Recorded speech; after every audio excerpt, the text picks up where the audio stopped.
Aló, aló, aló, aló, aló,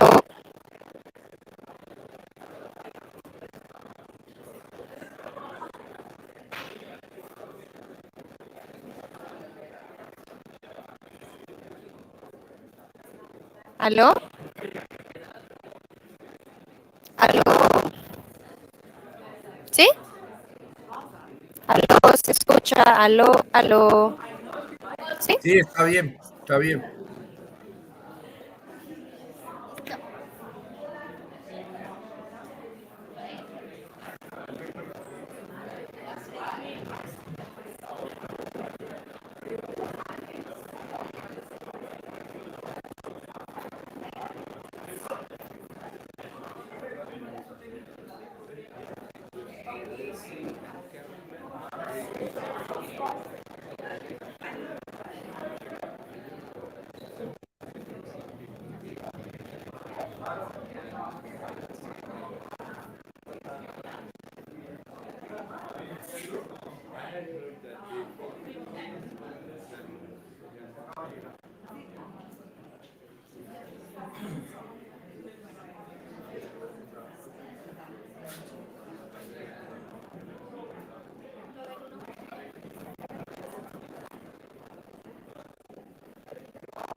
Compañeros, comrades, compañeros, vamos a empezar. We're starting.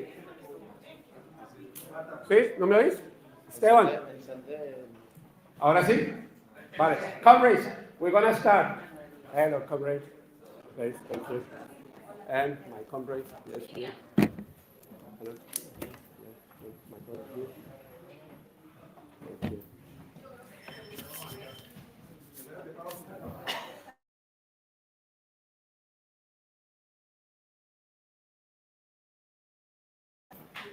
Los recochosos de la retaguardia, sentarse.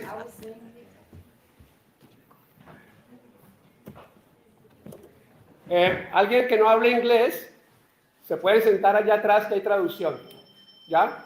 Allá atrás están los intérpretes, el que no habla inglés. Allá atrás. So this is going to be in English. Anyone who only speaks Spanish, right at the back there is a translation. Yeah? All the ones who don't speak English, because today's event will be in English. We have two great translators over there, right at the back. Okay. So sorry for starting late. Thank you very much for coming. The title of this series of events, we had one a few weeks ago, is It's Time for Peace. It reflects the Colombian government's international policy regarding peace. We spoke about Cuba last time. Now we're going to speak about Palestine and Cuba. We will have more events. Today, compañeros, today, the title of this one forum is If Palestine Dies, Humanity Dies. That's what President Petro said when he was announcing that he was breaking relations with Israel. So we're going to here to discuss, was that just a claptrap? He was just saying it just to be popular. Does he have a point? Is he anti-Semite? What does it actually mean when we say that if Palestine dies, humanity dies? And how are we going to promote all this? So first of all, I want to say a big thank you to the Colombian government for opening the consulates. I want to say a big thank you to our consul, Irene Vélez. A big thank you to all the volunteers. A big thank you to all the volunteers here. We have people who have made this possible. This is organized by the community. So thank you to Marta Lucia from Vive Colombia for all the hard work, Marco from the Argentine Solidarity Campaign, Lisa Martinez, Sonia, Olaya Conray from the consulate, from the staff, all the other staff, Alejandro from the consulate. Thank you as well to Cesar, who is helping us there, Stuart. Thank you very much to Sarah and to Calais from Semillas, which is a political cultural organization very active in the UK in support of all these struggles. Thank you very much to Esteban Conray, who's going to be in charge of the microphone and who is a technician today. Also, thank you to the speakers, Dr. Shahd, Dr. Miriam, Taby, Ajan Santanamo. And then, first and foremost, I'm going to give the microphone to our host, the consul.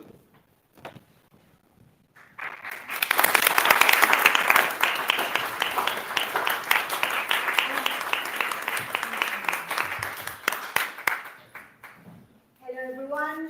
It is a real pleasure to have you all here. This is my first week as consul here in London, so I feel this is the best welcoming I can have. As you know, our president has pushed for a diplomacy for peace and for climate justice. And this is a moment in which they are both together. So I am very happy to be welcoming you all. You have to know that this is the Colombian House for peacemaking in the globe. So please feel very welcome. Please come back also with this kind of initiatives. We are very happy to be promoting peace in Colombia, but also in any other place of the world. So thank you very much for having this initiative. I enjoy it. Okay, thank you. So we're going to start with the 1 minute little video. 1 minute little video where Petro announced breaking relations with Israel.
We were in London that day. We were coming out from a Palestinian demonstration. We were watching live this video. We weren't expecting this speech. It was so emotional. We were so happy and so proud to hear that. It was an amazing day. We're very happy.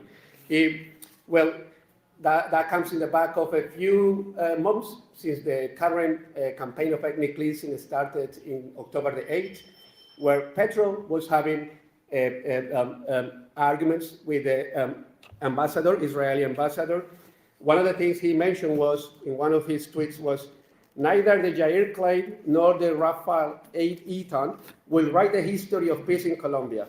They unleashed the massacre and genocide in Colombia. Now, he was referring to Rafael Eitan, one of the most condecorated commanders of the IDF, who was one of the architects of a dirty war in Colombia, the extermination of a political party called Unión Patriótica, a left-wing party. And of course, it makes sense if you want to exterminate a political opposition, you will go for the experts, and that will be the IDF and the Israelis. And the other guy he mentioned, Yair Klein, was he provided training in explosives, training to the narco-terrorists, to the right-wing militias, and training how to carry out more massacres. Yair Klein is very well known and famously. he was protected by the Israeli regime. They never extradited him to Colombia to pay for what he did. And there is many more connections there with Colombia. So we want to start first with an expert on the topic of international law. We're very happy and very honored to have here Dr. Shahd Hammouri. So please, thank you.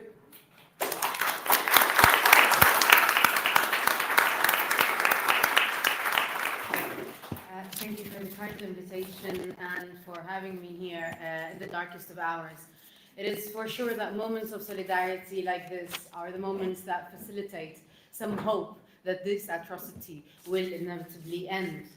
And I'll start with two important notes. First of all, as fellow peoples who have lived under subjugation and colonization, we know that peace is inevitably liberation, justice, and reparation. Peace is when people get their rights and get recognized as the humans that they are.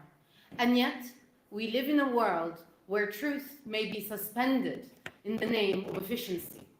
Over the past 8 months, we have seen state actors, we have seen people, and we have seen media deny a truth on the ground.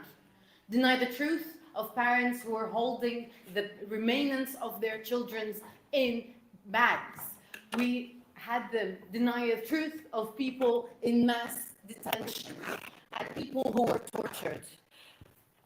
We had the truth as well, more generally, be denied in relation to global exploitative tendencies and as well as domination and coercion. The status quo of the world we live in is that of neocolonialism. The mask of liberalism hides behind it embedded domination that has been normalized. And Palestine serves as a point of extremity where power relations are laid bare. The case of Palestine tells us a lot about the world that we live in, a world that has normalized different forms of domination, that work through multinational corporations across supply chains, that work through states that are more powerful than other states, who want to shape a truth in a way that they would like it and overlook the plight of peoples across the world. Israel's actions in Palestine are a textbook case of colonization that is difficult to see from the perspective of the European universal that forgets its own colonizing history. Israel is currently partaking in a host of wide violations of what we call preemptory norms of international law. These are the core rules at the heart of the international legal system. And here I am referring to the people's right of self-determination, the prohibition against aggression, and within that, annexation of land. I'm referring to the prohibition against apartheid, and I'm referring to the prohibition against genocide. All of these are core prohibitions at the heart of the international legal system that Israel has defied, that Israel has systematically and structurally been in breach of for the past 75 years. Within that context of overall illegalities that remind us a lot of the context of apartheid South Africa and have gone even beyond it, states have a duty.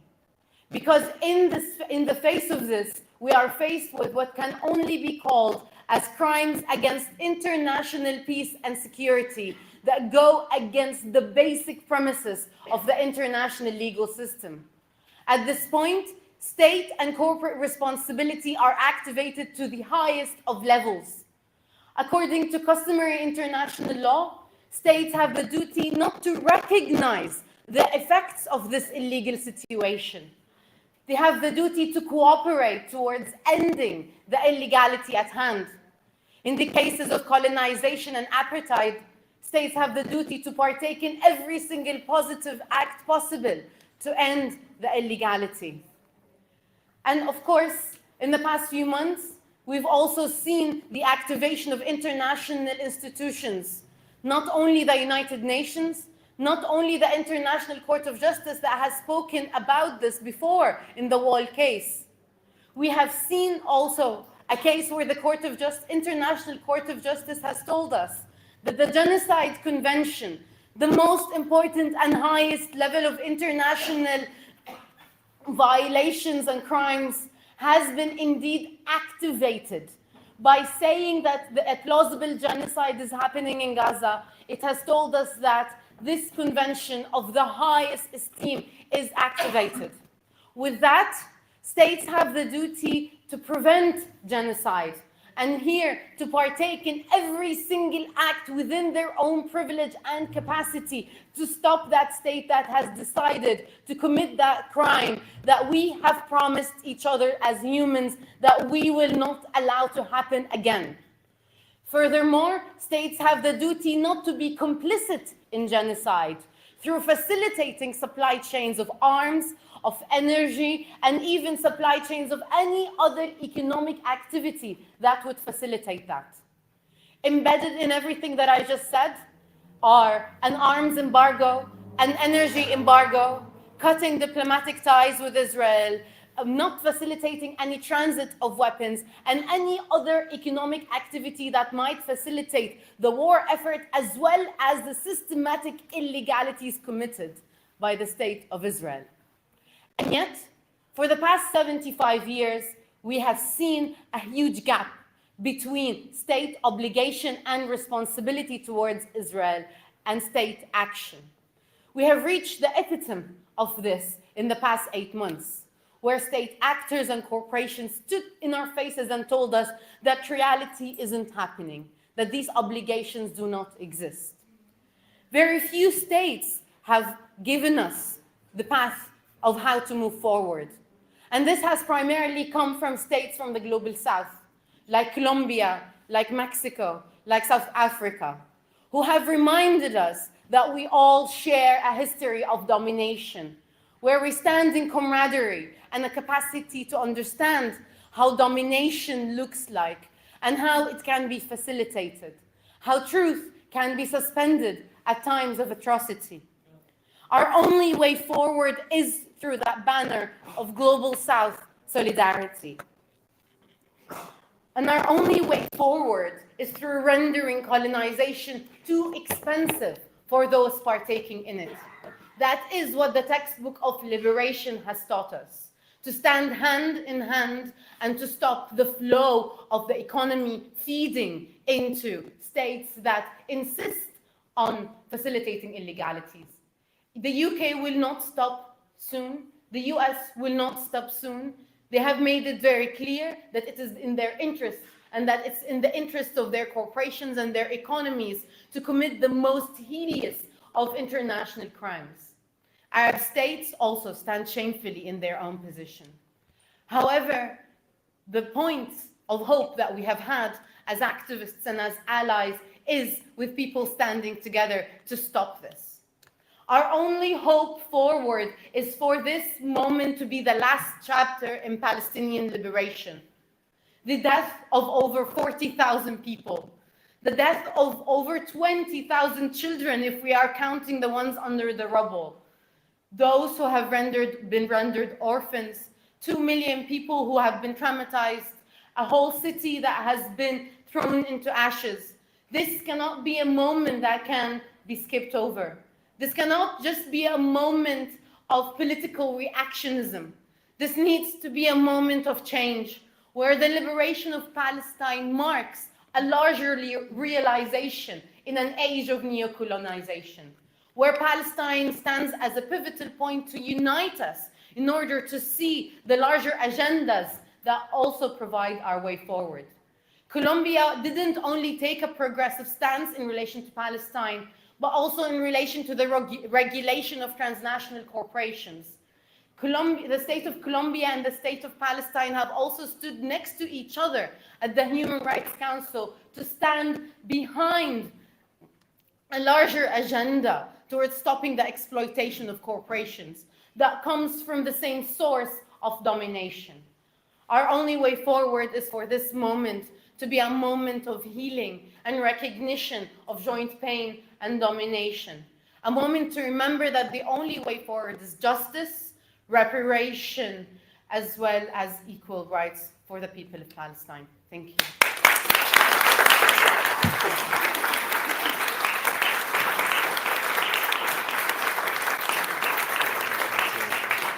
Thank you very much. All people we need to thank is Nick, who's doing some of the photographs, Connor, who is also doing some filming. We got John Ponce over there, who is in charge of the projector, and we have a very David Erdos, who is going to delight us with a very powerful poem. One of the accusations against Petro and against most people who defend Palestine is the slander that, to be honest, it works less and less every day, the slander of anti-Semitism. As if it wasn't true that the Jewish overrepresent the leadership of these movements. When you look at the students, the Jewish overrepresent the leadership of this. They are there, you know, and they're our comrades. And in fact, were there to be a wave of anti-Semitism, it will be us, the people here, who will defend the anti-Semites, and not those who call us anti-Semites. It will be us. So this is our poet, Jewish background from England. Is going to delight us with a very powerful piece. Thank you, David. Would you like to sit down here? Yeah.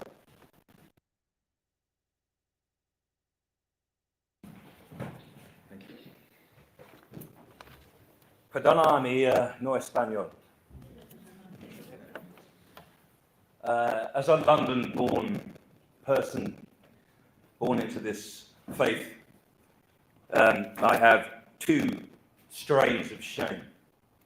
As an Englishman traveling around Europe and the world, and as someone born into this religion. The British writer, director, and doctor Jonathan Miller made a famous joke in 1960 in a show called Beyond the Fringe, which was the first British satire show, in which he described himself as, "I'm not really a Jew, just Jewish." As someone who, my father was Hungarian and my grandfather was killed by Nazis in the war, as someone who has direct familial connection to the Holocaust, what the Jews have done today, what Israel have done today to Palestine, denies anyone, any Jewish person in England ever talking about the Holocaust again, in my opinion. This is what this poem is about. Jerusalem jolts. What will William Blake say or sing as the walls of Jerusalem tumble and those of Palestine crumble as it seeks to rouse Israel's call? As here in England, Jews watch as kosher shop windows are blinded, their eyes split and shattered, battered beneath hatred's fall.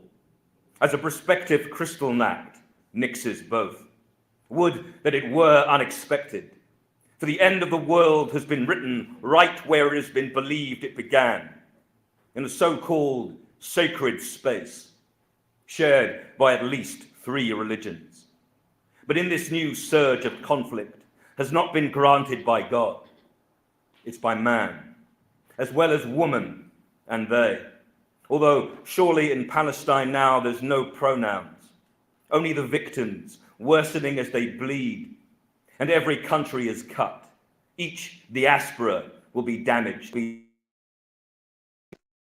For inviting a hatred outsourced under Nazis and from which political reproach will soon feed.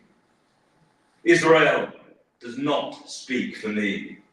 My homeland started and ended in Eastcote, a northwest London suburb, back in the old century, with my parents and Nan, and troublesome days unimpeded by anything pressing. Families can be fractious, but for my first 13 years, things felt free. And the 70s were not all that far from the 6-year stay, stopping promise. It is fear of that feeling, or that type of thought, which now jars. And yet, we are not all the same. Jewishness, apart from Orthodoxy's bind, is a feeling. I personally feel no allegiance to a patch of land, sea and pasture, which may as well be on Mars. And yet, as bombs bounce and burn, there are those who would use that landmass to smother women, elders and children in an attempt to redress former wrongs which cannot be reversed, but they can be revived. Can't they see that? The dove of peace does not govern. The dead do not get to sing freedom songs. Why on earth must that earth be placed in such jeopardy always? Why is it that some upright strive to bring the rest to their knees? To kill in God's name, or in the name of some other property value. And for so long is not holy. On no priest-primed page sits that stream. So where rests the word? And sanctified by whose power? Synagogue means house of meeting. Should that not mean meeting all? And can we ask the same thing of a church, or a mosque for that matter? Or is each its own ghetto, bunkers where belief heeds no call, other than those who choose to take shelter within them?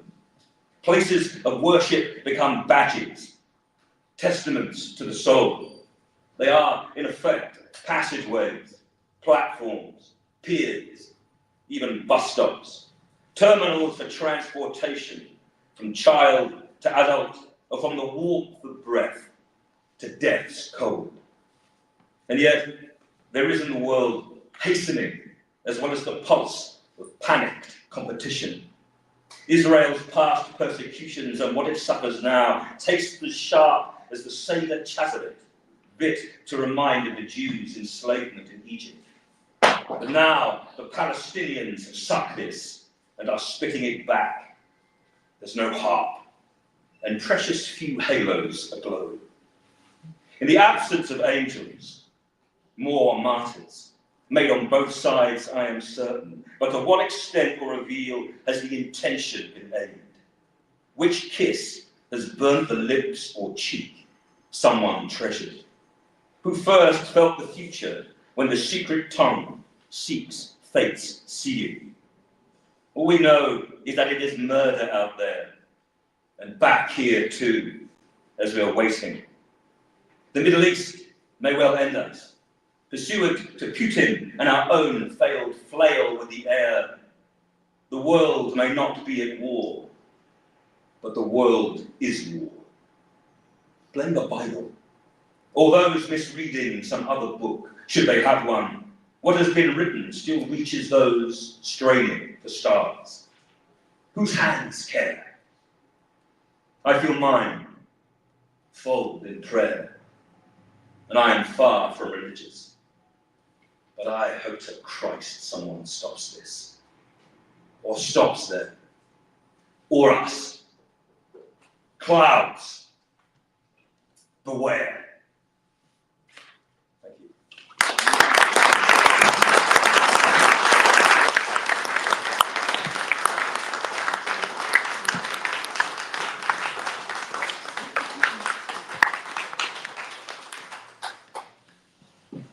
Powerful. Thank you very much, David. So later on, when we have a formal meeting, if you want, you can ask him for his YouTube channel. It's full of very powerful poetry. 30 years of doing this. Thank you, David. Okay, so something else that it makes me think about Israel and world peace is that one of the paramilitary organizers in Colombia, butcher called Carlos Castaño, he organized a right-wing squads. He got training from Israel, of course, but not also that. He explains through his autobiography that what he got from there when he went to Israel, more than just the training and the weapons, was the inspiration of the ideology of land grabbing. How to dispossess people. He said no one knows it better than them. And he is forever grateful, he is dead now, to the teachings of the Zionists. That's what the Zionists spread around the world. Okay, thank you. So our next speaker is going to be, Petro also say something. He say, when he made this decision, he say, we see millions of people around the world, millions of people who are claiming justice for Palestine. Well, one of those, many of those are here, of course, and one of those I'm very proud to be is our comrade Taby Khan. She's the founder of Health Workers and Alliance for Palestine, and is one of the leaders of the marches in London, week after week, wherever you go, you will find her there. Her lungs never tired, never tired. She keeps going, never tired. We don't know how she does it, but there she is, a fantastic lung power. She just keeps shining and leading us and inspiring us all. So we're very happy and honored to have Taby here. Thank you, Taby.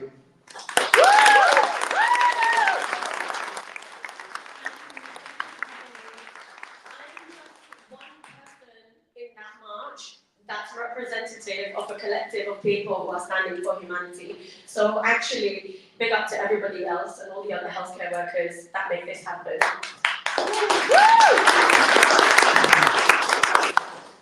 Sadly, the world is responsible for failing to call out the reality of the Israeli regime.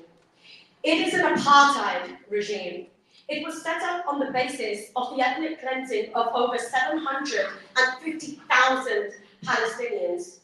It has sustained itself through the ethnic cleansing of Palestinians, which is ongoing day in and day out in Gaza, Rafah, Jenin, East Jerusalem, across the West Bank, and everywhere. They have been doing this even when there was no Hamas. At the beginning of the first Palestinian Intifada in 1987, there was no Hamas. Young people rose up because their entire future, their hopes, their land had been stolen from them. They were suffering ferocious oppression at the hands of the Israeli regime and military. And they rose up. There was no Hamas. The PLO wasn't even in the country. They were in Tunisia. And Israel met them with murder, brutality, and with administrative detention, ethnic cleansing. And they have continued that to present day. Yet, many governments refuse to even call them an apartheid regime. Europe and the West refuse to acknowledge the ethnic cleansing. They refuse to acknowledge the war crimes, even after human rights organizations, medical professionals on aid missions, and now the ICJ has declared them as committing plausible acts of genocide. They have implored the US and the European governments to hold them to account, to end their impunity.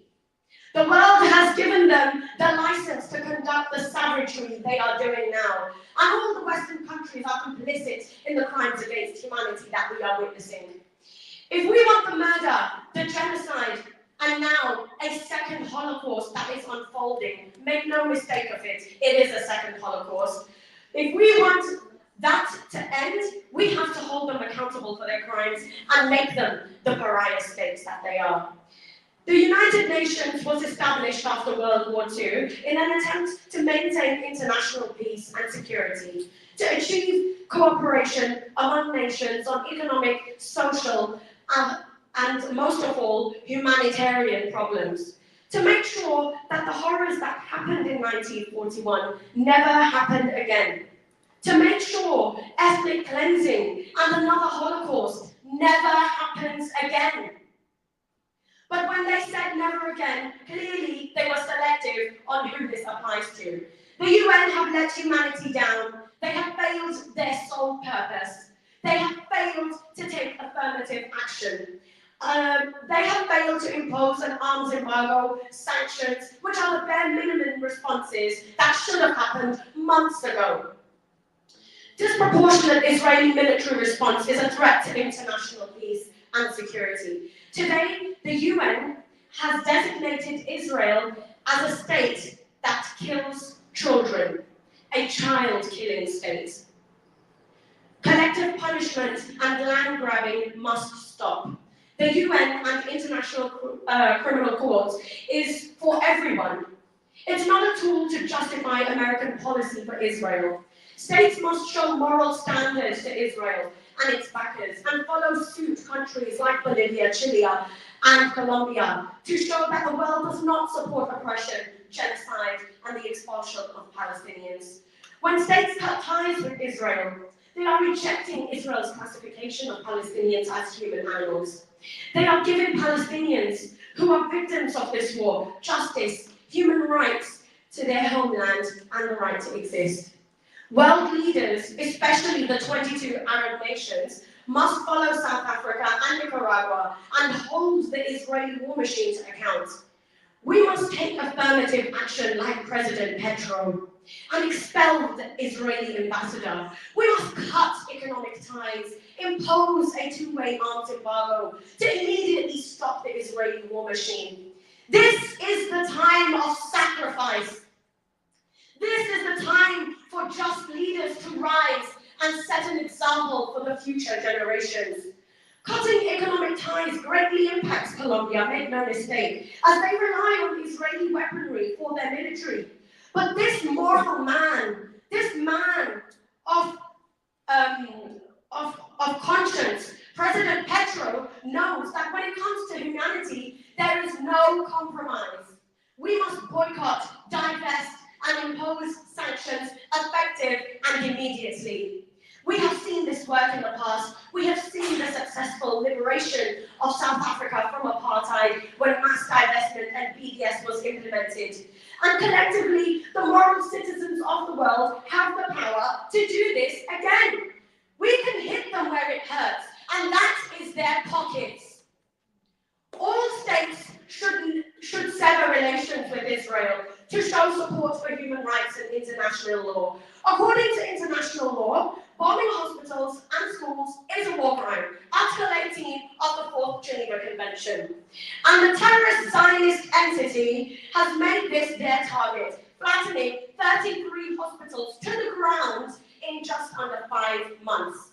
We are now 8 months into the genocide. The world should put an end to Israel's exceptionalism and racism towards Palestinians. The double standards of America and the Western countries are exposed, and we know from history who the colonizers and slavers were. Which European country inflicted the Holocaust on our Jewish brethren? It wasn't any Arabs, Muslims, Latin Americans. In fact, we are historically the victims of their settler colonialism, their white imperialism. We have learned from history. Global political attitudes have changed in favor of the Palestinians' rights to exist. And we, the West, must follow suit and take a stand for humanity. If we don't cut ties with a designated child-killing state, what kind of world are we building for future generations?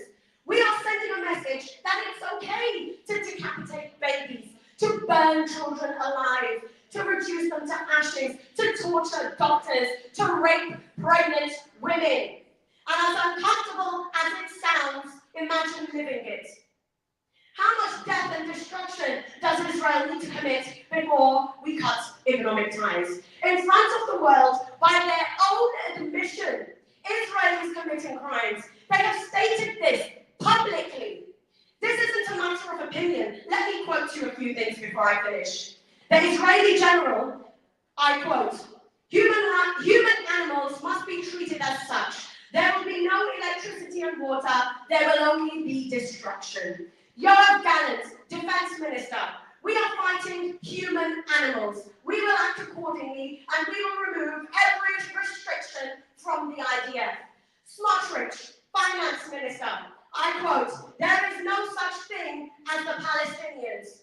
The President of Israel, Netanyahu, refers to the people of Gaza, I quote, and says, they are all responsible. Before October the 7th, Netanyahu appeared before the General Assembly with a map that had removed all references to Palestine.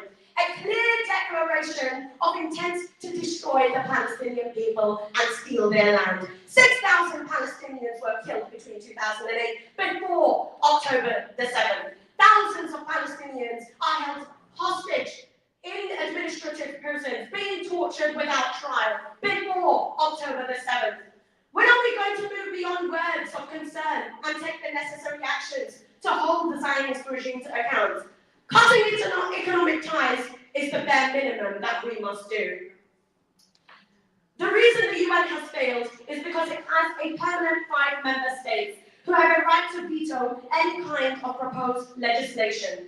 This is why the US has used the power to veto with every kind of motion put forward to stop the Israeli war machine. They use their right to veto to continue its colonialist projects in the Middle East and steal their natural resources. This is modern day colonialism, and we have the power to stand up and say no more. Say it with me, no more! No more! No more! No more! Thank you.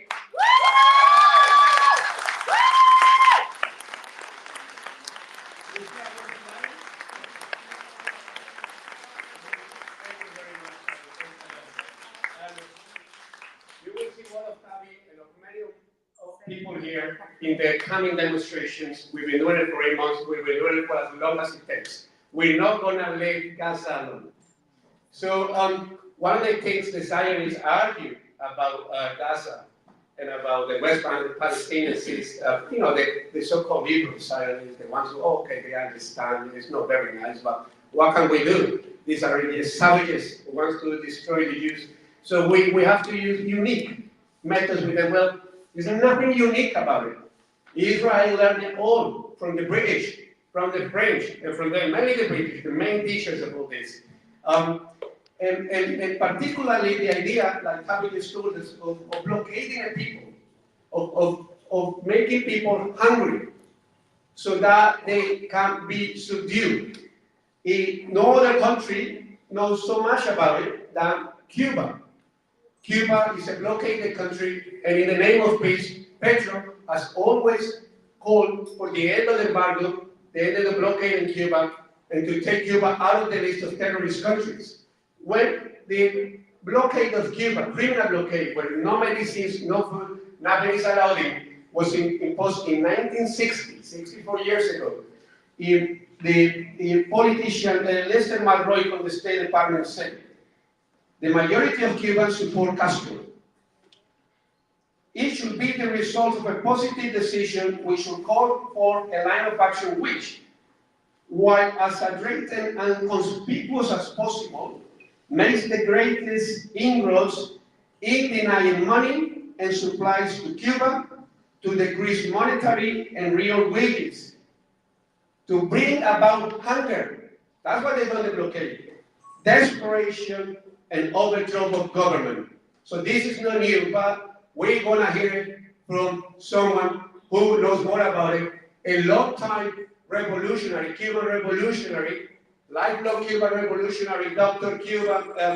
Miriam Palacios, who is not only a scientist recognized in Europe for her biochemical work, but is also a defender of oppressed people all around the world, Cuba and of course Palestine, and is also one of those who come with us on the streets week after week. Thank you, Miriam.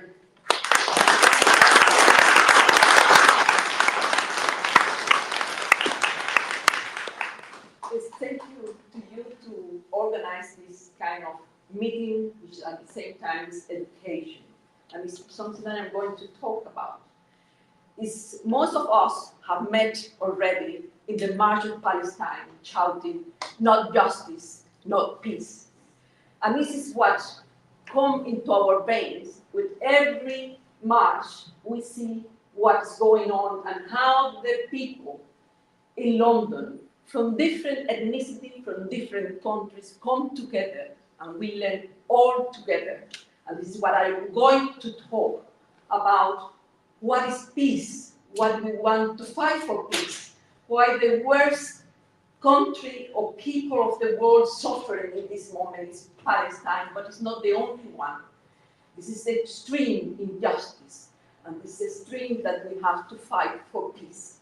But we also have to know and recognize when our countries, the government of our countries, and I refer to Latin America, and I refer to Cuba, that even in the worst circumstances of we are not a wealthy country, but we cannot lose the focus on what is the future, what is to work and to be anti-imperialist.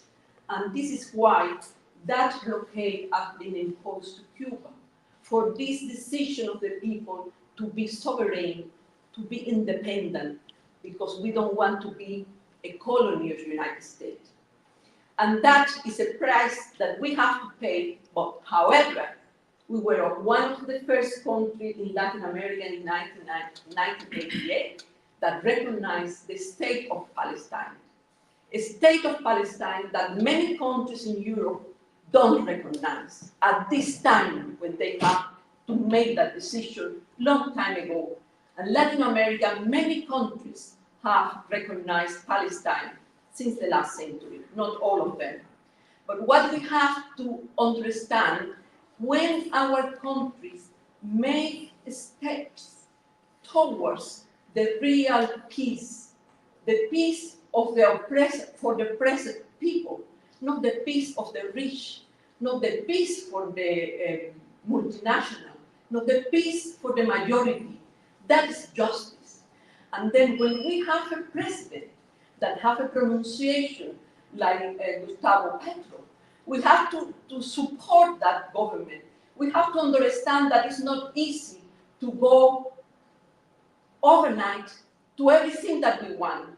Even in Cuba with 62 years, we are not where we would like to have, because we have to blockade, and sometimes we have made concessions that could sometimes be dangerous, but in the position that we are, with so much blockade and suffering for hunger sometimes, we have to admit certain things, but we have to keep our dignity. And another thing, and the best ally for peace, is solidarity. And Che Guevara said that solidarity is the tenderness of the people. The people referring to our people, not to, because this is what when one people of one country identify himself in other country, and when I suffer for what a Palestinian suffer, this is peace, this is solidarity, this is what identifying each other. In this march, we grow, we learn from other countries that have in similar situation, in similar injustice, and that is solidarity. And Cuba showed solidarity with Palestine many years ago, in 1988, but also giving the degree of medical doctor to 200 Palestinians that study in the School of Latin America, School of Medicine of Latin America, and School of Medicine in English. And also, Cuba has shown solidarity in the Henry Reed International Brigade that go to countries when it is disaster, how it happened in Palestine with the earthquake, and in many other countries. In 2008, when the earthquake was in Haiti, there were Cubans already there, and more came in order to control, from this brigade of Henry Reed, to control the cholera epidemic. That is solidarity. We don't have, but we share the little thing that we have. And that is the tenderness that the country, the real people have. And we have to cultivate, and we have to support when our governments make steps towards the solidarity of other countries that fight against the imperialism. And if we don't learn that, we are going to make a big mistake, because we are all in one. We are all oppressors in the world are one. One suffer more, other who are still fighting. And that is what will take us to the real freedom. Fight against imperialism, fight against injustice. But when we see that we are in the right path towards that, we have to support that government that is going through the right place. And that is, I want to stress here. And if also I would like to remember for those who don't know, but I doubt it, because this mass of people that march in every March for Palestine are very well educated in what Cuba have done, because you know that the Cuban fight with Angolan for the fight and for the liberation against the UNITA. And Cuba is a poor country. Cuba went and we have our blood in the soil of Angola. Our men and women died there for fighting for the freedom of Angola. And we left when the conflict finished, when the paz was signed. And we never asked Angola, which is a rich country, not a little diamond, nothing. We only went there to go for the duty, to fight for imperialism and to fight for another country that we are descendants, because Africa is our blood as well. And this is what I wanted to talk today, because the first two speakers, the three, because your point was extremely, extremely powerful. And I'm very glad, as a Jewish, that you have that power in your words. And both of you have been extremely expressive in the suffering of the Palestine country. And I will finish saying, we fight for Palestine, and we fight for the humanity soul.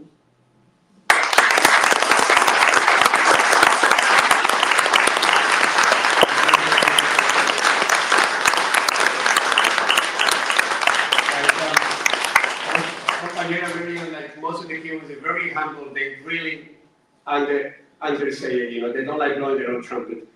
The Angola thing, it was more than 350,000 volunteers, Cubans, who were there ready to die, to fight the apartheid regime. More than 350,000, and there was about 1 million that were not accepted because they were just presenting themselves for nothing in return.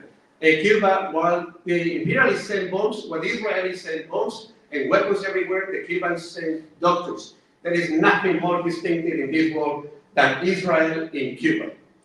And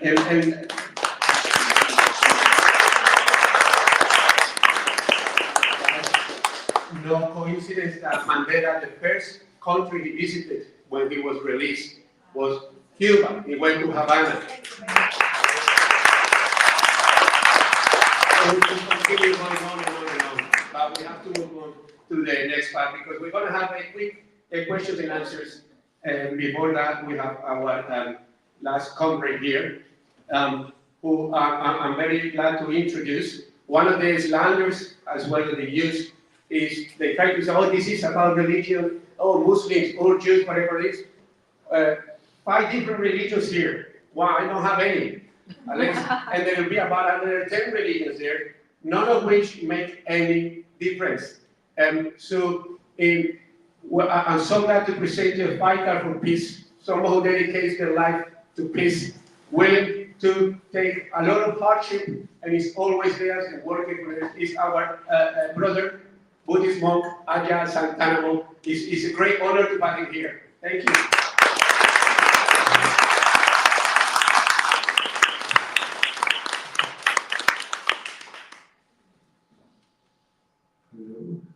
So I didn't like the quote by Shahd Hammouri, but as Cuba was mentioned, and Shahd Hammouri was given refuge in Cuba, I believe she said something like, it is our duty to fight for our freedom, and it is our duty to win.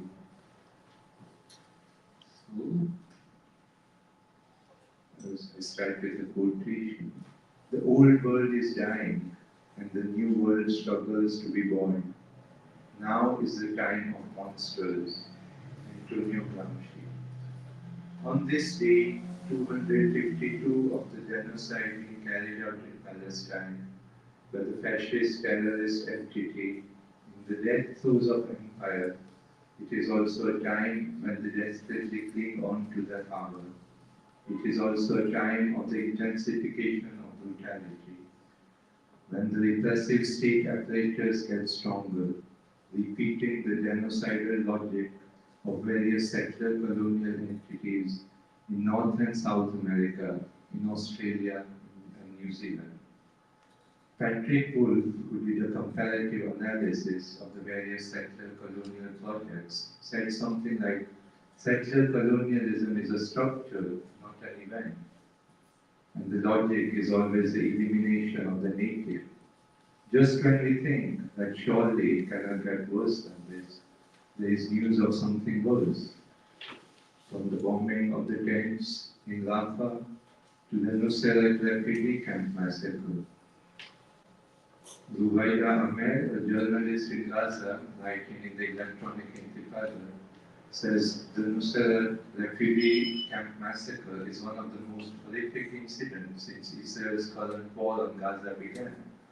More than 270 people were killed, hundreds more were injured. In one of the Electronic Intifada live streams, John Elmer mentioned the people born in tents in 1948 who are being murdered today in tents, and not just the elderly, but the children born in tents after October are also being murdered in tents as we speak.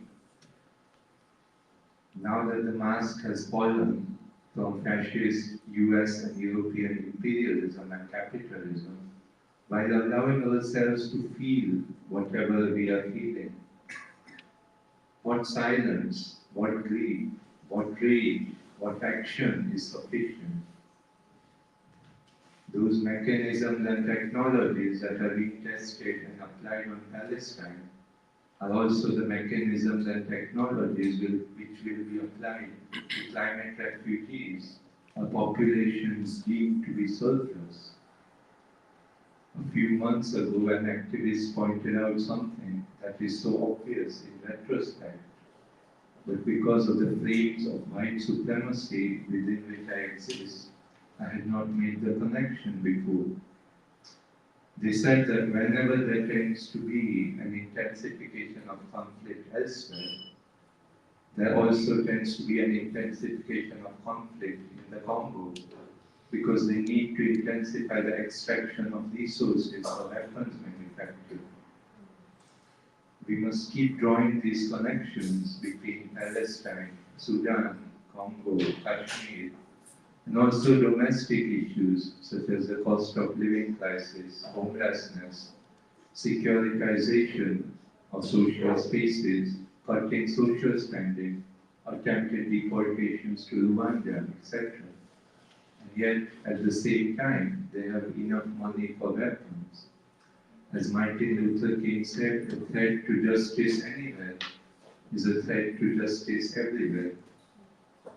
I have been reflecting on the quote by Gramsci over and over again over the last 8 months. I'm a pessimist because of intelligence, but an optimist because of will. We must not allow them to colonize our imaginations of liberation. Rana Balakat, quoting and commenting on a passage from Wali Dhaka, who was recently murdered through medical neglect in an Israeli prison after 38 years of confinement, writing, I believe in 2011, to a future imagined child. So this is my quote. Do you think, my dear, that I have gone mad writing a letter to a creature who has not yet been born? Which one of us is mad? A nuclear state that fights a yet to be born child, deems them a security threat, or is it mad to dream of a child? Which one is madness? To write a letter to a dream? Or to have a dream become a fire in the hands of Israeli intelligence? What do you think? Should I stop dreaming? I will continue to dream despite the bitterness of reality, and I will search for meaning in life despite what I have lost of it. And then Rana Balakan comments. He wrote that in 2011, Mila, his daughter, Vitsina, was born in 2020. So there is this notion of dreaming and imagination as being the utter and utmost power of resistance. Freedom is not a destination, but rather a practice, an evolving form. Or as Angela Davis says, freedom is a constant struggle. Then Rana Balakan continues. It is evolving form that anticipates and works to understand secular violence, expose it, speak to it, speak truth to it, but not because we are confined by it or defined by it, but rather understanding it or working to have other people understand it means that we enable spaces for ourselves and create those spaces to imagine other lives and food. And so, and may we have the strength of heart to continue the long struggle to liberation.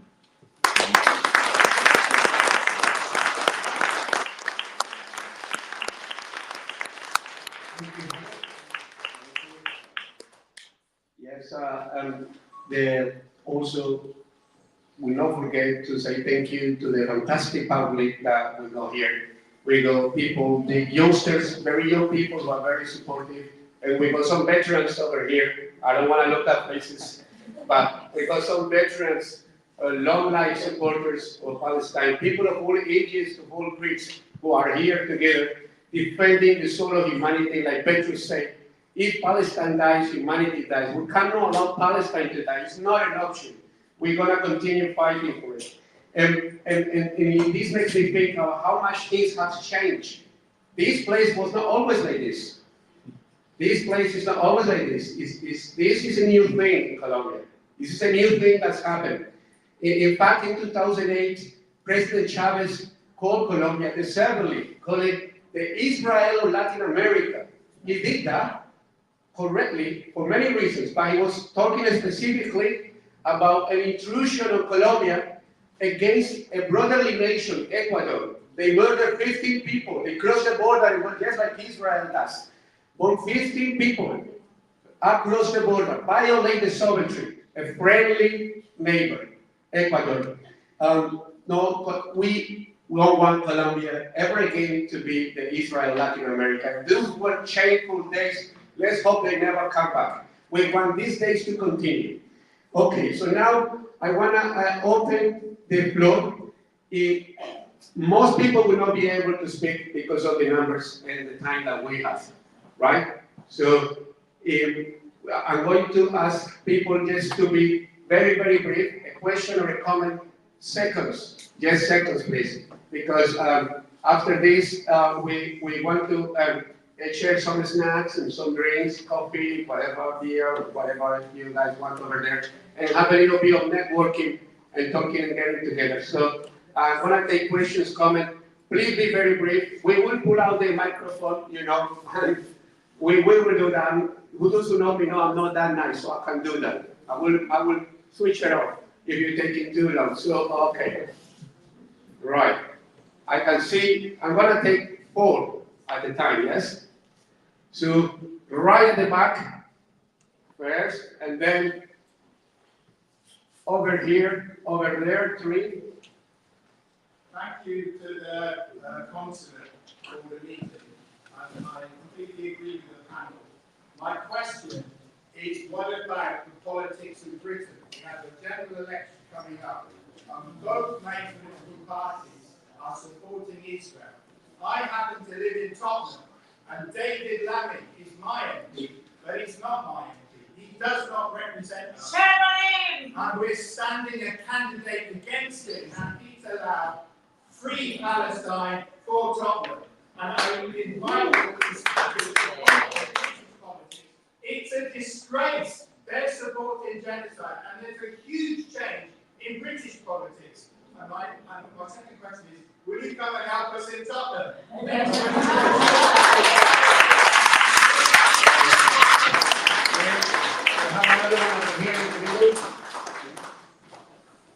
Thank you to the speakers, illustrating fantastically the traditions of liberation and anti-imperialism we can look to. My name is Nathan. I'm from the Walk Around the Blockade campaign in solidarity with Socialist Cuba, a campaign set up and organized by the Revolutionary Communist Group in Britain. So I come from the perspective of someone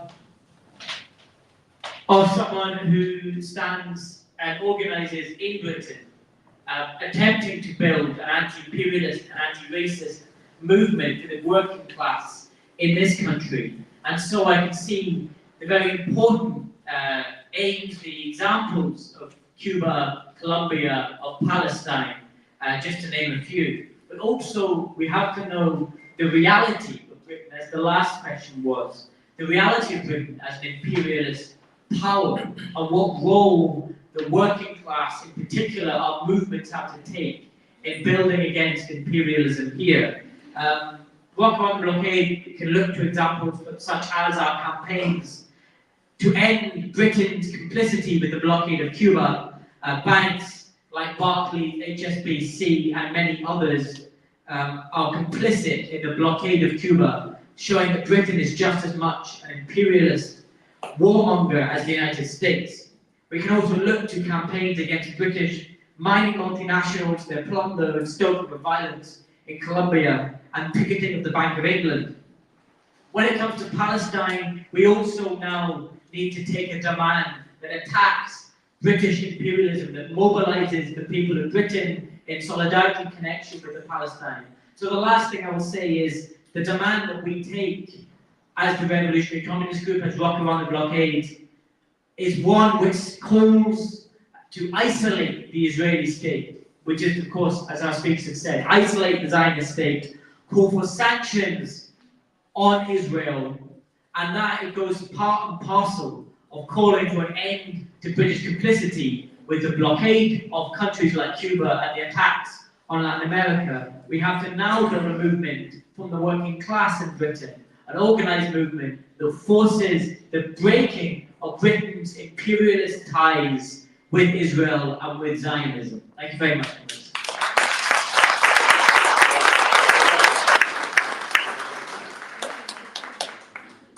Okay, so now we're gonna already. We're gonna take two more now, then the next round, so that the panelists can come back. So it's gonna be over here and over there, and then over there. Please, the next round. Thank you, and thank you for the panelists and for organizing this.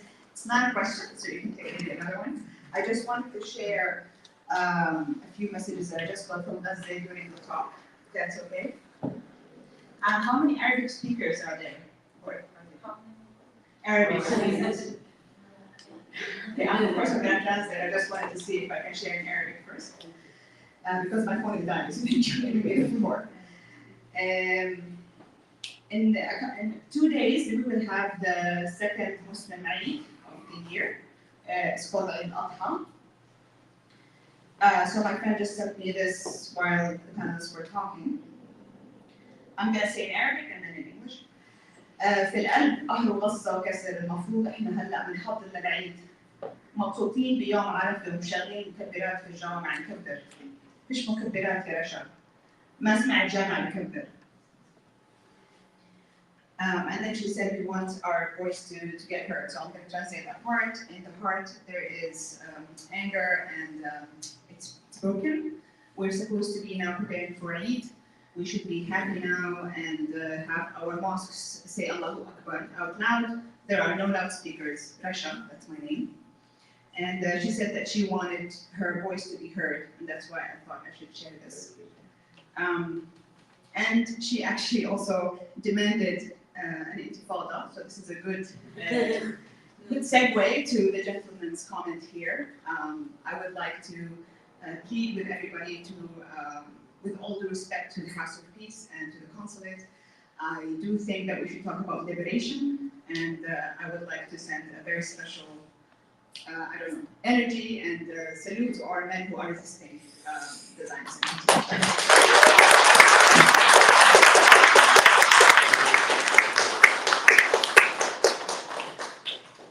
It's okay, can you hear me? Yeah. Just a couple of comments, very short, less than 1 minute. Without Fidel Castro, Nelson Mandela would have died in prison. Just think about that. Number two, everybody on this room, on this country, in the world, in the past, in the present, and in the future, we are all Africans. We all come from Africa, and this has to be embedded in all the curricula around the world. Imagine once people realize that. Beautiful thing. It is demonstrated. We come from Kenya and Tanzania. There's no question about it. Only 200 or 300,000 years ago. So why these wars? Killing brothers and sisters and cousins? This is ridiculous. And we have to really push for these kind of ideas. Very much scientifically proven as we can tell. Thank you very much.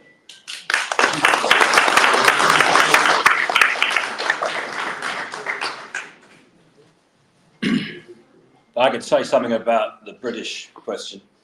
Okay.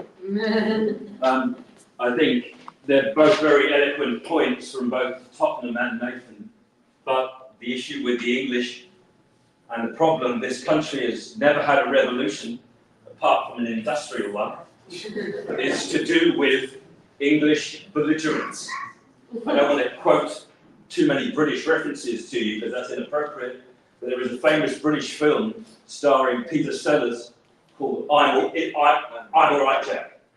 Those three words sum up the British spirit. So as well, and the danger of the marches, and as someone I've been marching against anti-fascism since I was a student, and against Palestine and against Brexit for 30 years. And the danger now with the march is that the British media don't film it. They don't report it. They choose not to. So yes, we can talk about imperialism, but we also have to talk about localism. And we have to counter every march with appeal. The world is now made up of small rooms like this. This is the future. I'm not sure you can reach large quantities of people anymore. What I think the future looks like this. It looks like energized, committed, impassioned, small rooms, working. So it's about, as well as every march you make, every step you take on the hot road to liberation, has to be accompanied by local talk to your neighbour, to your friends, to your children, to your schools, to theatres, to musicians. So there is an equality of action. It can't just be die-hard political movement, because in this country, they will not listen. In America, they have an orange despot who, in 2 words, changed human perception. The idea that we now can call something fake news.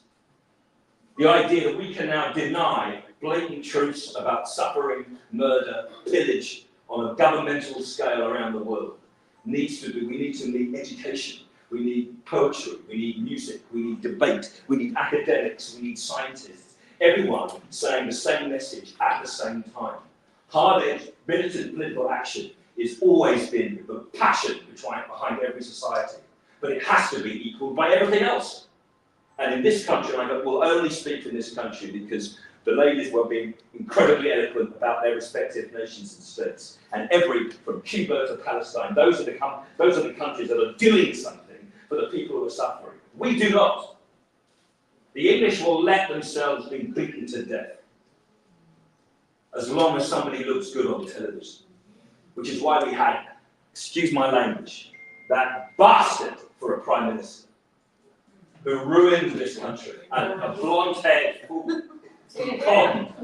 who lied to the Queen, who was arrested for domestic abuse, and a catalogue of other things. We have to organise. You have to organise amongst yourselves localised action, whether it's 2 or 3 people in your lounge, in your garden, in your barbecue, in your children's classroom. Sorry to go. Thank you.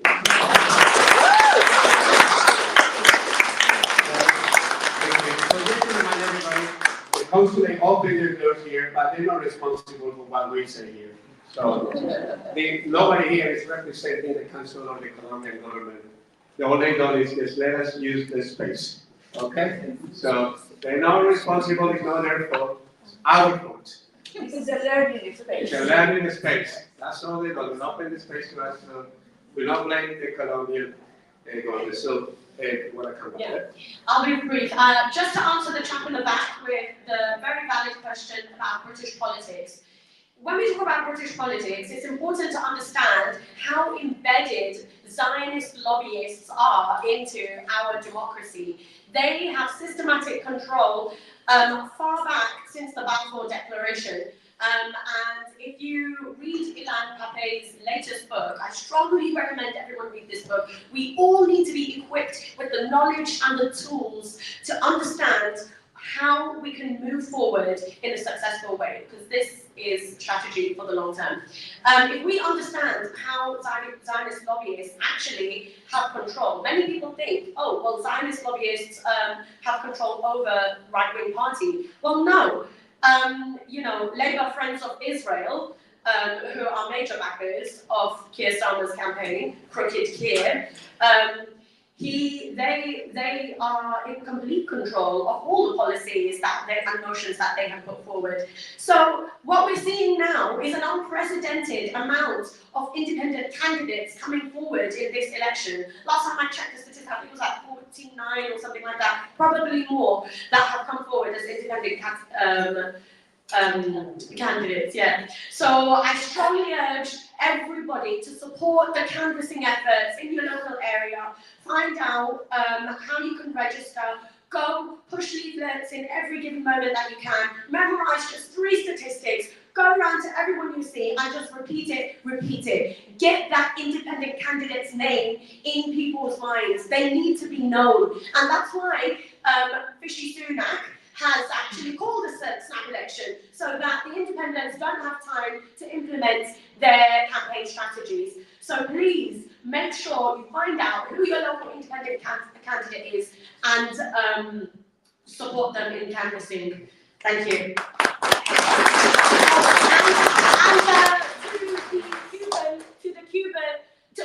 To the sister who relayed the message from our brothers and sisters in Gaza, we strongly believe that there is only one solution: Intifada revolution!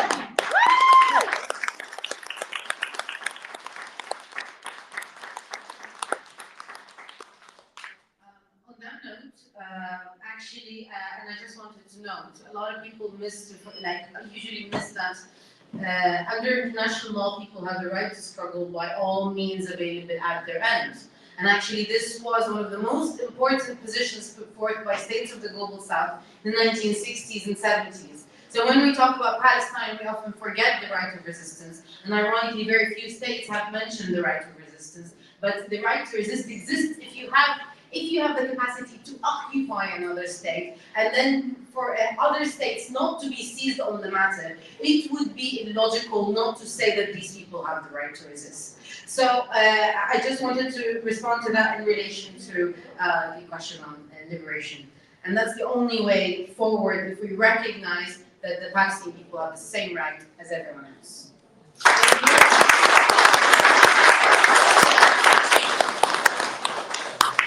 You mentioned. Sorry. Opa! I didn't know you were an opera singer, Miriam. Wow. The distortion of the media, which is in the hands of multinationals, and will never say the truth for our countries, for our people. They will always try to defend what is not defendable. And they will never tell the truth, as we know. As you say, that never shows the demonstration that this population is doing for Palestine and against that we shout, we are shame on you, for all of them, for Keir Starmer, for Rishi Sunak. It's a shame that they are representing the country. But this country has to learn, and not all, the majority of people, if you look at those march, are either very old people who really have the concept of justice and they know that British are doing the wrong thing. Yeah. But there are a lot of youth people that need to be educated, and they are distracted in excess of entertainment and distortion, and they are not looking at what's going on globally and the injustice and the rich and the comfort of very few when the globe is really on the very poor situation, poverty, displacement, hunger, and the climate change on top of that. Then the peace has to be with the human and with the climate as well. Then what happened with Cuba is that there's a lot of disinformation about Cuba. And Cuba doesn't have the means, Cuba has the moral, but not the means to go into the media. Have to be ourselves, the one who struggle in every country for justice, to tell the truth about Cuba. Those doctors, and I have friends that study with me that have been in many countries, in Africa, in Latin America, as doctors, they learn because they don't see in Cuba what they find in those countries. They go to poor places where they have never had seen a doctor before. And they learn how is the real poverty in Latin America or in other countries in the world. But they don't say that. What America insists in the world, in all media, that the government of Cuba slaves their doctors. And they send force to other countries. And it's not like this. You mentioned, my father wanted to go to Angola, and he was not accepted because he was too old. And I remember as well that I wanted to go with Che Guevara, and I was too young, and they want too old, too young. But that is in the blood of the Cuban, that sensitivity, that solidarity with the suffering of other countries for victim of imperialism, because it's what we had very clear from the very beginning. And if they are against Cuba, it's because Cuba is anti-imperialist. And if they are very condescending with you, something wrong you are doing, because they are not going to be nice to those who are against the pain of the people.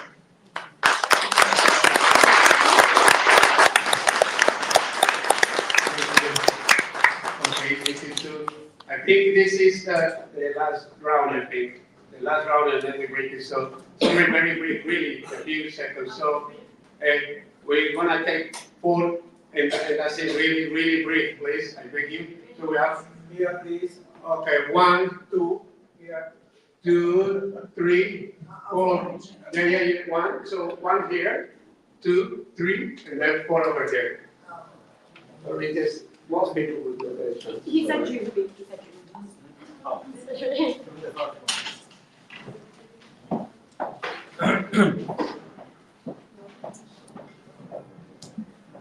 Okay, thank you. You know, a few years ago, a meeting in this place would have been impossible because in Colombia they were killing their own citizens. They were killing the people in Colombia with the help of Israel, with the help and support and training from Israel. So it is absolutely fantastic that we're in this room, and it's an example that we can do, we can change.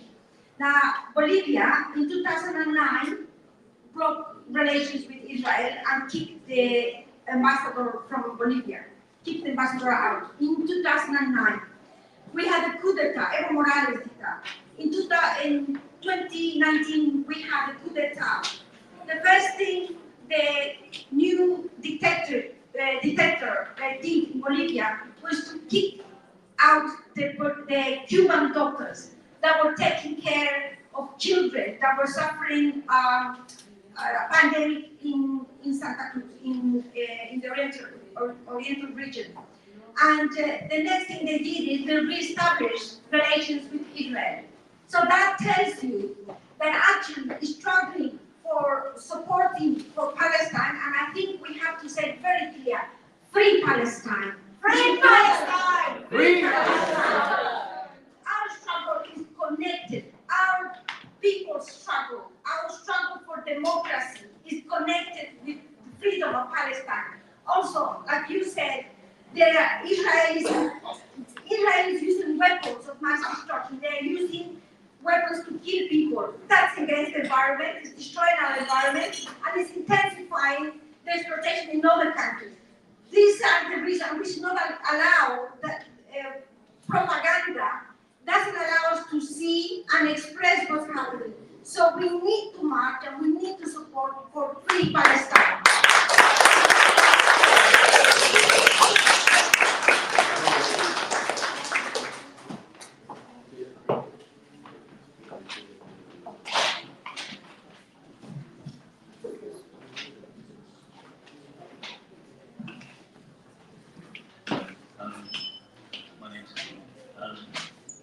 Can't be heard. Speak up. I was hoping to get some more comments about international law. my own assessment is that the contribution of international law to the solidarity movement has been relatively minor, and that actually it's mainly been because of civic action and collective solidarity. Because we know that what Israel is doing, we know that it's wrong, regardless of what the International Court of Justice has said anyway. I would say they've all simply made the solidarity movement a bit more confident. So I wonder what the future of international law is, because so far I would say it's not really done a great deal to advance, or to either reduce the amount of horror in the world. So I'd like to hear some comments about what we think the future of international law is.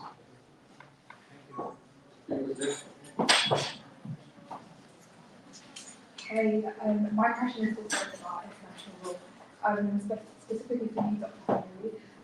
You mentioned the complicity of corporations and other organisations. What do these recent ICJ rulings and also the recent independent UN report on Israel's acts of impunity mean for universities, companies complicit in the Israeli war machine in the UK, and also for certain specific individuals who are abetting and supporting this genocide on television? What does this mean? How can international law be implemented in UK law?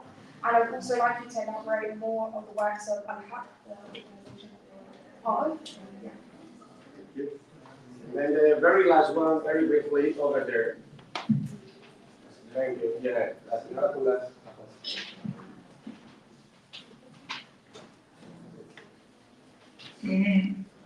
Okay, I'm very short. So, I want to say thank you, Frente Latino.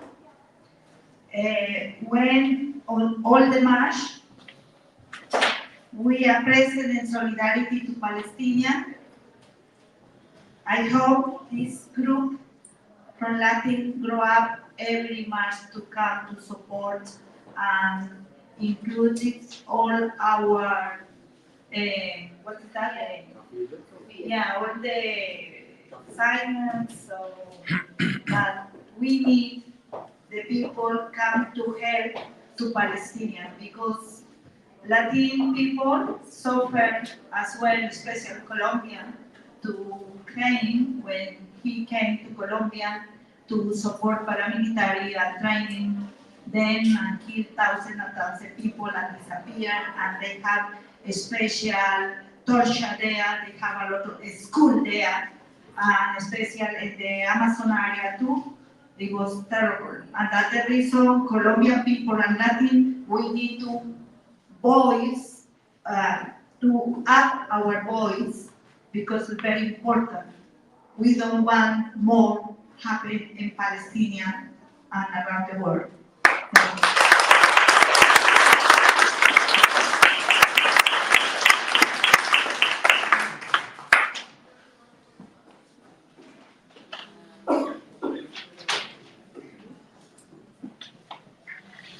So two questions. The first is in relation to the future of international. International is going through a crisis. It's an existential crisis at the moment, and I always say that international law is like an insecure guy, because he sells himself as really kind and cool. He says, I'm there, I'm justice, I'm liberal, I'm nice, but behind the shade, he knows that he's just a tool of politics. But what is happening is that international law has reached a breaking point.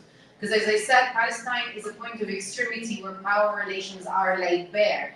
And it's being asked itself, the legitimacy of international law as at stake. This is most obvious in the International Criminal Court, where the Office of the Prosecutor, who is a complete imperialist man, we have already issued a letter about his lack of any impartiality.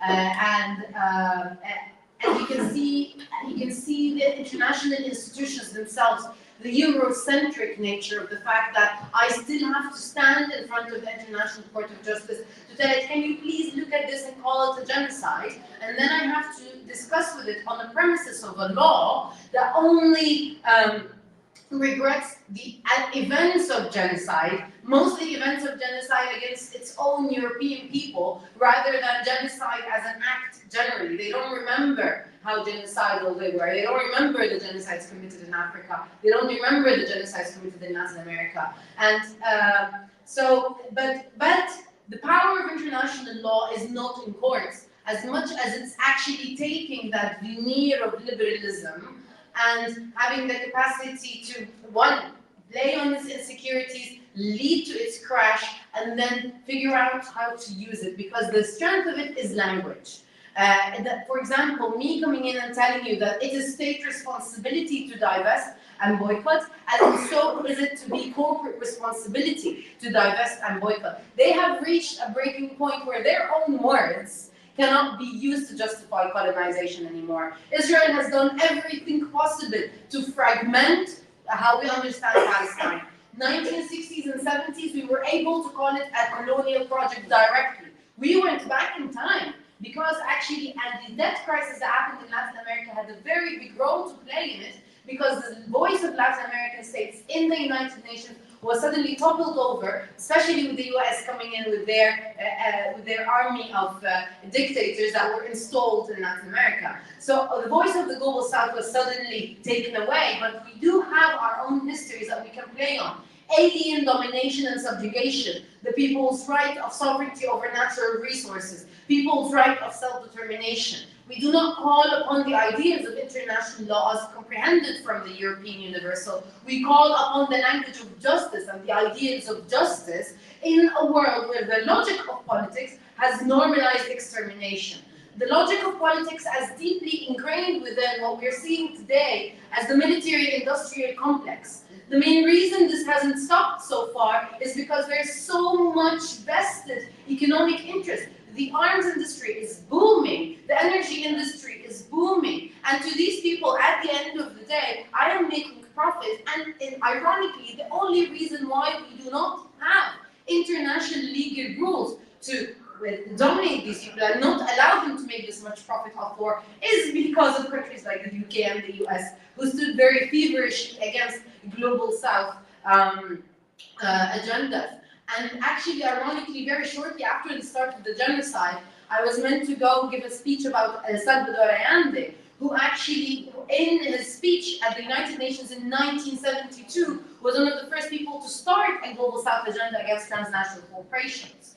So, and this leads me to the second part of the question in relation to the complicity of corporations. So, and the main problem why we have a weak framework is, again, because of the vested interest in the politics of international legal making. However, in the past 10 years, there were so many processes that Global South community-led organizations go to the UN, yes, we're going to do something, and of course then the lobbies at the UN kill it. But for the past 10 years, you have had the process of the Business and Human Rights Binding Treaty, and there is a bloodbath. And that's why I was mentioning Colombia as one of the main states, as well as Cuba and Palestine. And it really is those three that are just translating the positions of civil society actors who are at the back, who are trying to push for a different narrative. But there is an evolution. And there is a new law that will come in Colombia that also builds on this evolution. Now corporations have the duty not to contribute to or benefit from violations of international law. And that is also a part of EU law. So, and also corporations can be held to be complicit in genocide as well as international criminal crimes. And that is the precedent created in the Nuremberg trial, the industrialist trials after the Holocaust. So the fact is that law does exist. And despite the historic reluctance to apply it, there is a very big difference between theory and reality. What we need to be calling out is the hypocrisy of saying that and using a civilizing narrative, which is what Israel has been using, and the far right wing politics in Europe are using, the civilizing narrative of we are the civilized ones. If one of your main tenets of civilization is your international law, then you are not only applying it, but it has reached the point of absurdity. And my last point is, what we are trying to do is to take them to court. While we cannot see the direct effect of the decisions by the International Court of Justice, that decision has allowed us to go in the Netherlands, for example, and now there is a decision by the court to stop sending parts of F-35s, warplanes, but the government of the Netherlands has gone against that decision. We have tried that in Germany, we've tried that in Denmark, we've tried that in multiple states. So far we've had reflections from Belgium, as well as Spain, as well as Slovenia, and a number of other states. And that has been a direct result of grassroots organization, as well as allied organization. And I have seen that from the ground. The people taking things to court right now will not most likely succeed in a lot of spaces, but at least the legal argument is being made. And my argument is that this also should be marked as a point of extremity that is able to critique the whole framework as a whole. Because it doesn't make sense that we live in a world where corporations like Apple can extract cobalt out of the Congo and then make profits out of it in billions, and then corporations like Apple donating to settlers in Israel. And as you kindly noted, it's the same thing, the military-industrial complex in making profit out of training the same people, selling the same thing. A privatized military industry has been growing in the world for the past 20 years, the US leading at its head. That is something that has evaded, it's as if international law and the liberal mindset has been made in a way where this is completely absent, and this is completely blind. The work that we are trying to do, even taking it to court and taking court seriously, is to call out on these insecurities and to call out on the absurdity in its eye. The more we do that, the more we have chances of success.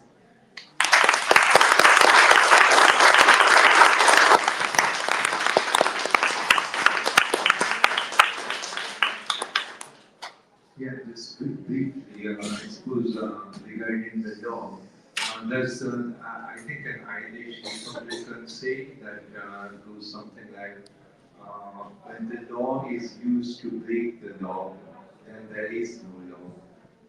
And then, in the colonial context, when we talk about, sometimes we talk about post-colonialism, I think that's being a bit optimistic. So in this colonial or neo-colonial context, how the structures of international law have come about and how they are often used in the world. So, and then, yeah, as was pointed out, so many people about how the state of Israel is often used in training these various fighting forces across the global south, and has played historically such an integral part in the sort of expansion of empire, exploiting the people, setting up governments, conservative classes that have support US imperialism, US corporations, etc., for the exploitation of land and resources of various countries. So, yeah.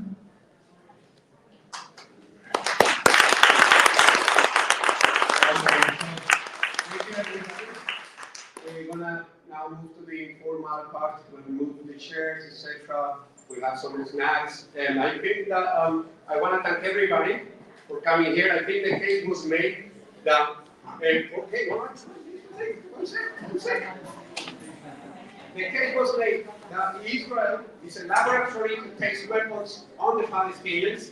You know, no one else, no other arm manufacturer has that luxury for testing with real people, part of the profession, projecting a terrorism and normalizing terrorism and policing the population of the world. That's why Israel is so important to the system of world oppression, and that is why fighting for Palestine is fighting to liberate humanity. Thank you. Free, free! Palestine! Free, free! Palestine! Free, free! Palestine! Free, free! Palestine!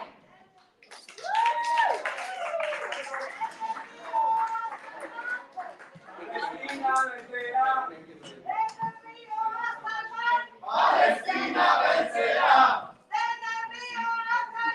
Palestina vencerá. Los niños de Gaza no son una amenaza. Los niños de Gaza no son una amenaza.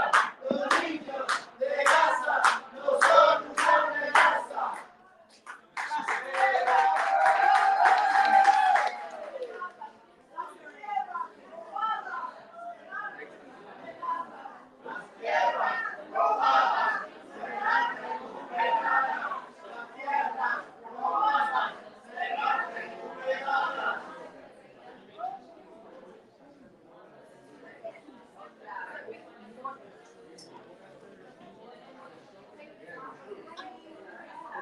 Voy a cortar la transmisión, ¿ok?